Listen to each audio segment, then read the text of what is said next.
Smart city में भारत। जब तक स्मार्ट सिटी में भारत है तब तक भारत में कितनी भी स्मार्ट सिटी हो जाओ, वो हमारा जो सुख है, असली भारतीयता है, उसको कोई आंच नहीं आए। आजकल स्मार्ट सिटी का बड़ा हल्ला है कि साहब इसमें टेक्नोलॉजी से सब होगा, ये चीजें रिमोट से चलेंगी और सब कुछ ऐसा होगा, लेकिन भारतीय आदमी एक अलग ढंग का जीवन जीता है, तो कोई तनाव की जरूरत नहीं। भारत में स्मार्ट सिटी में भारत। वर्तमान में दुनिया में दो प्रकार की स्मार्ट सिटियां हैं, कोरी स्मार्ट सिटी और भारतीय स्मार्ट सिटी। दोनों में फर्क यह होता है, बात का मजा लेना, दोनों में फर्क यह होता है कि भारतीय स्मार्ट सिटी वाले ड्राइव करते समय मुड़ने के लिए इंडिकेटर के साथ हाथ भी देते हैं, और जरूरी नहीं कि दोनों देने के बावजूद मुड़े भी या उधर ही मुड़े। भारतीय स्मार्ट सिटी में जुगाड़ का महत्व बराबर बना हुआ है, यानी माचिस की तीलियां आग जलाने के साथ ही कान खुजाने के काम भी आती है। हर हाथ में स्मार्टफोन और हर वक्त कॉलिंग, चैटिंग, गेमिंग। मानो भारतीय स्मार्ट सिटी वाले डिजिटल आ गए हो, जैसे पगला गए हो, तो मैंने नया शब्द गढ़ा, डिजिटल आ गए। बच्चे का जन्मते ही रो देना उसका स्वस्थ होना नहीं माना जाता, बल्कि समझा जाता है कि वह स्मार्टफोन के लिए रो रहा है। आजकल माताएं दे देती है ना छोटे छोटे बच्चों को, तुम खेलते रहो, वो अपना काम करो। स्मार्टफोन के लिए रो रहा है। हालांकि डिजिटल क्रांति ने जीवन को आसान भी किया है। जैसे किसी से उसके दादाजी का नाम बताने का कहो तो वह गूगल पर सर्च करने लगता है, तीसरी पीढ़ी का नाम नहीं जानता। अब एक मार्मिक व्यंग है, बच्चे थोड़ा बड़े हो जाएंगे तब समझेंगे, बड़े लोग अभी समझेंगे देश किन हालातों से गुजर रहा है। भारतीय स्मार्ट सिटी में बाजारों पर चीन का कब्जा है और दिमागों पर अमेरिका का। जहां तक शिक्षा दीक्षा का सवाल है, भारतीय स्मार्ट सिटी वालों में पढ़ने पढ़ाने का जोश देखते ही बनता है। जब तक पास होते रहे, पढ़ने जाते रहे, जो ही फेल हुए ऑनलाइन पढ़ाना शुरू कर दिया, अपना चैनल खोल लेता। वर्चुअल दुनिया में खोए युवा लैंग्वेज का इस्तेमाल तभी करते हैं जब बॉडी लैंग्वेज काम नहीं दे रही है। ऐसे कंधे बोलते हैं ना बच्चों के। बोलचाल में अंग्रेजी का चलन बढ़ा है। किसी भारतीय स्मार्ट सिटी वाले से, तालियों से बताना बात आप तक पहुंच जाए, तो किसी भारतीय स्मार्ट सिटी वाले से उसके मोबाइल नंबर पूछ लो तो वह आधे नंबर अंग्रेजी में बताता है, जैसे 9414024365।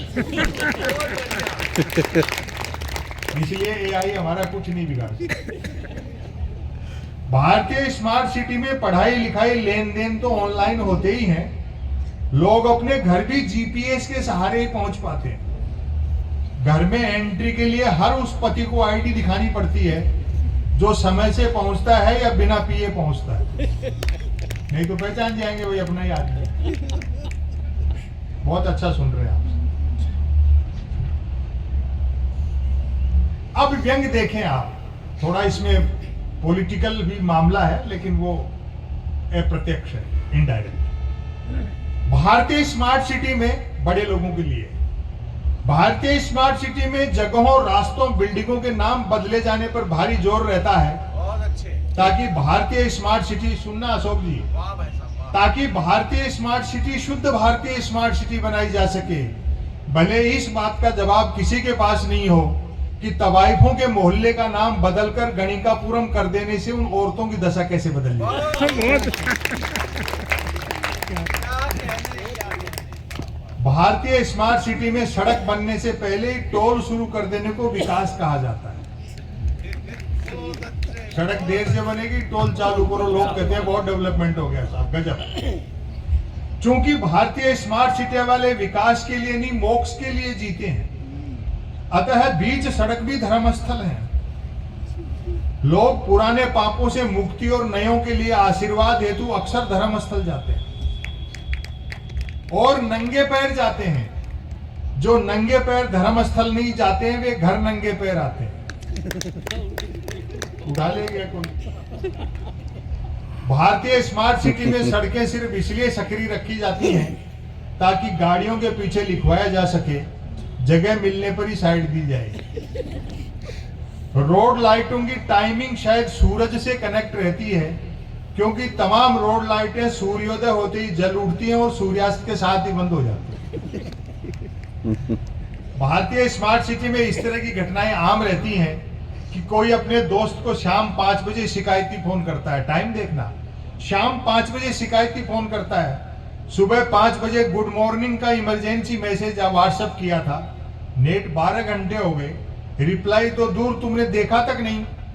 दोस्त अनदेखी का कारण बताता है, एक काम में लगा था सो सोशल मीडिया पर एक्टिव नहीं रह सका।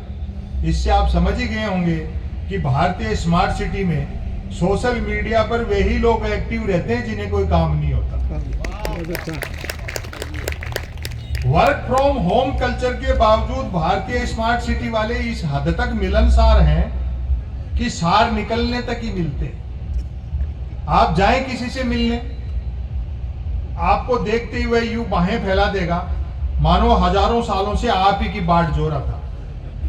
वह तुरंत आपको नजदीकी टी स्टॉल पर ले जाएगा और ऑर्डर देगा 12 नंबर।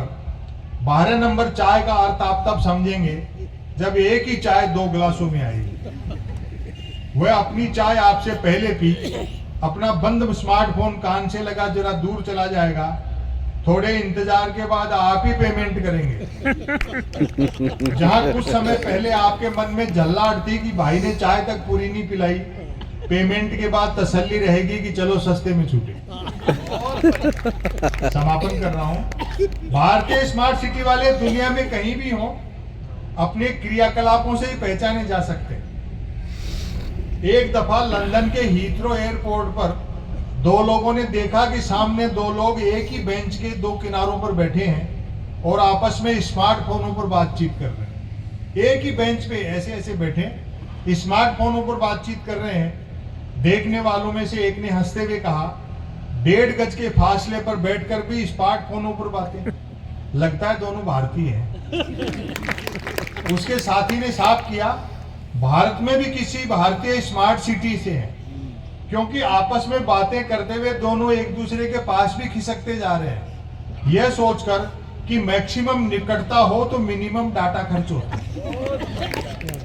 और अंतिम देखना जो मैंने सवाल खड़ा किया है, जो मेरी चिंता है, सुनते हैं कि भारत सरकार अपनी बनाई हर भारतीय स्मार्ट सिटी को यूनिक भारतीय स्मार्ट सिटी बनाने के लिए वहां के मृतकों का अंतिम संस्कार उनके रजिस्टर्ड नंबर वाले स्मार्टफोन तालियों से विदा करना, अंतिम संस्कार उनके रजिस्टर्ड नंबर वाले स्मार्टफोन और आधार कार्ड के साथ करना कंपलसरी करने जा रही है, ताकि यमराज ओटीपी द्वारा कंफर्म कर सके कि उसके दूध किसी और को तो नहीं उठा लगे।